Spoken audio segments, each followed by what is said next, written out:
Morning बच्चों, कैसे हो आप लोग। चलिए आज हम अष्टम पाठ सूक्ति स्तबका सूक्तियों का गुच्छा पाठ पढ़ेंगे। यह पाठ आपके दैनिक जीवन में होने वाली घटनाओं पर आधारित है और हमें उन्हीं से शिक्षित करता है। यह पाठ हमें बहुत से अच्छे कार्यों को करने की शिक्षा देता है। चलिए पाठ पढ़ते हैं। श्लोक। उद्यमेन हि सिद्ध्यन्ति कार्याणि न मनोरथे न हि सुप्तस्य सिंहस्य प्रवेशन्ति मुखे मृगा। कोई भी काम कड़ी मेहनत से ही पूरा होता है, केवल सोचने भर से नहीं। सोते हुए शेर के मुंह में हिरण खुद नहीं आ जाता। अर्थात कोई भी कार्य हो, चाहे कार्य छोटा हो या बड़ा हो, बिना मेहनत के कभी भी पूरा नहीं होता। सिर्फ हमारे सोचने से ही कि यह कार्य हो जाएगा ऐसा नहीं होता है।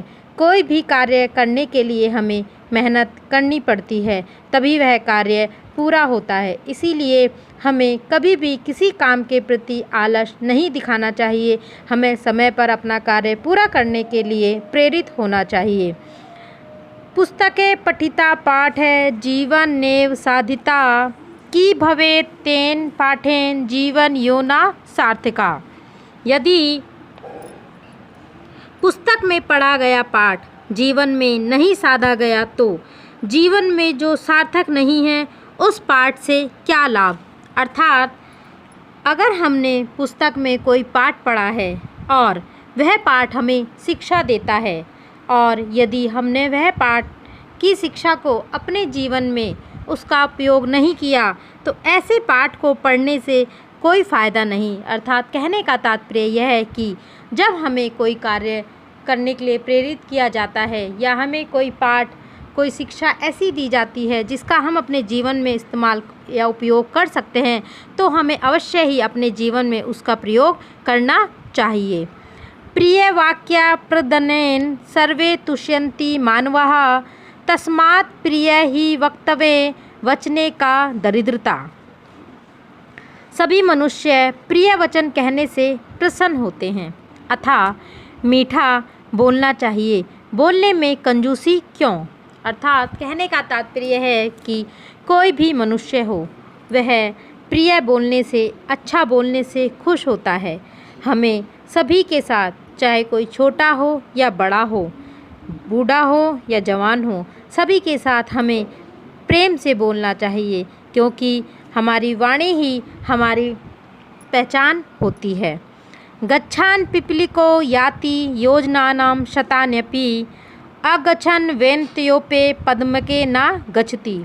चलती हुई चींटी सैकड़ों योजना पार कर लेती है, ना चलता हुआ गरुड़ भी एक कदम नहीं जाता है। अर्थात कहने का तात्पर्य यह है कि मनुष्य अगर अपने लक्ष्य को भेदता है, अपने जीवन में एक लक्ष्य को साधता है, तो वह उस लक्ष्य को अवश्य पूरा करता है। चींटी कहने के लिए बहुत ही छोटा सा प्राणी है, लेकिन जब वह लगातार चलने से अब सैकड़ों योजना पार कर लेती है, और अगर गरुड़ जो कि इतना बड़ा पक्षी है वह ना चाहते हुए भी एक कदम नहीं जाता। अर्थात कहने का तात्पर्य यह है कि हमें कोई भी कार्य करने के लिए एक योजना बनाकर चलना चाहिए और अपने कार्य के प्रति पूरी निष्ठा रखनी चाहिए, चाहे उसके लिए कार्य छोटा हो या बड़ा हो। काके कृष्णः पीके कृष्णः को भेद पिक ककायो वसंत समय प्राप्त काके पिक। कौवा काला है, कोयल काली है, तो कोयल और कौवे में क्या अंतर है। बसंत ऋतु आने पर कौवा कौवा है और कोयल कोयल ही है। अर्थात कहने का तात्पर्य यह है कि कौवा भी दिखने में काला होता है और कोयल भी दिखने में काली होती है, परंतु हम उनमें फ़र्क या अंतर कैसे कर सकते हैं। लेकिन बसंत ऋतु आने पर दोनों में भेद स्वतः ही हो जाता है, क्योंकि कोयल मीठा बोलती है और जब बसंत ऋतु आती है तो कोयल कूकती है, तो पता चलता है कि कोयल है और कौवा कौ कौ ही करता है।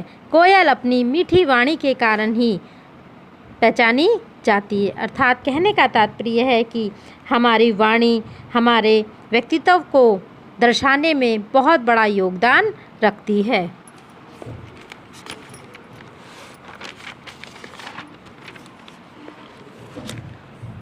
शब्दार्थ। प्रश्न नंबर 1 शब्दार्थ। उद्यमेन परिश्रम से, मनोरथे मन की इच्छा से, सिंह शेर, मृगा हिरण पशु, दरिद्रता दीनता, प्रिय वाक्य प्रदनेन प्रिय वचन बोलने से, तुष्यंती संतुष्ट प्रसन्न होते हैं, मानवा मनुष्य, तस्मात् इसलिए, वक्तव्य बोलना चाहिए, वचने बोलने में, साधिता उपयोग किया, भवेत होगा या होना चाहिए, सार्थक अर्थपूर्ण प्रयोजन युक्त, काक है कौवा, कृष्ण है काला, पिक है कोयल, पिक ककायो कोयल और कोए में, प्राप्त आने पर, गच्छन जाता हुआ, पिपलिकहा नर चींटी, याति जाता है, योजना नाम 4 कोसों का, शतानी 100, अगछन ना चलते हुए, वैंत है गरुड़ है। प्रश्न नंबर 2। प्रश्न नंबर 2 में बच्चों आपको जो श्लोक मैंने आपको इस वर्कशीट में लिखे हैं वही श्लोक आपको अर्थ सहित अपने उत्तर पुस्तिका में लिखने हैं।